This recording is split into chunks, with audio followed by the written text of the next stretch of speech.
Masayang masaya tayo na nagpapasalamat sa Diyos sapagkat binigay niya sa atin si Ina. At ngayon, matapos ang 2 taon, tinipon niya tayong muli para maringal na ipagdiwang ang kapistahan ni Ina. Salamat sa Diyos. Salamat sa mahal na Ina.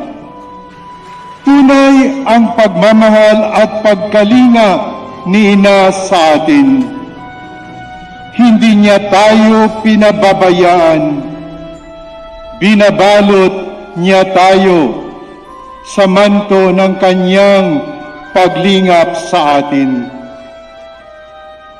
Sa kagalakan ng kapistahang ito, pagnilayan natin ang napakagandang tema ng ating pagdiriwang ngayong taon.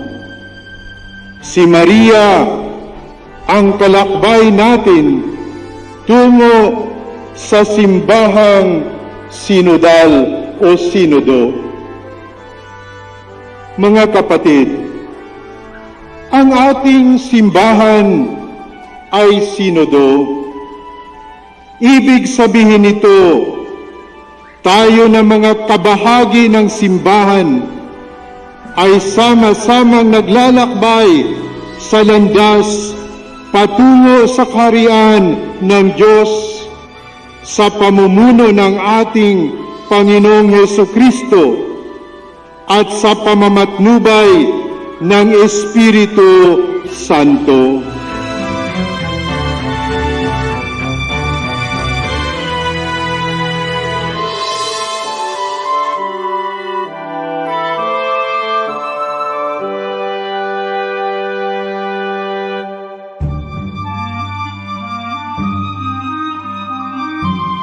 Itinatag ng Panginoong Hesus ang simbahan bilang sinodo at ang mahal na Ina ang ating kasama sa paglalakbay.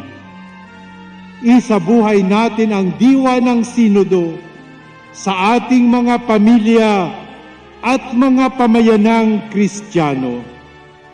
Isabuhay natin ang communion, participation at misyon. Umahal na Inang Maria, Birhen ng Peña Francia, ipanalangin mo kami. O Panginoong Hesus, poon ng Divino Rostro, kaawaan mo kami.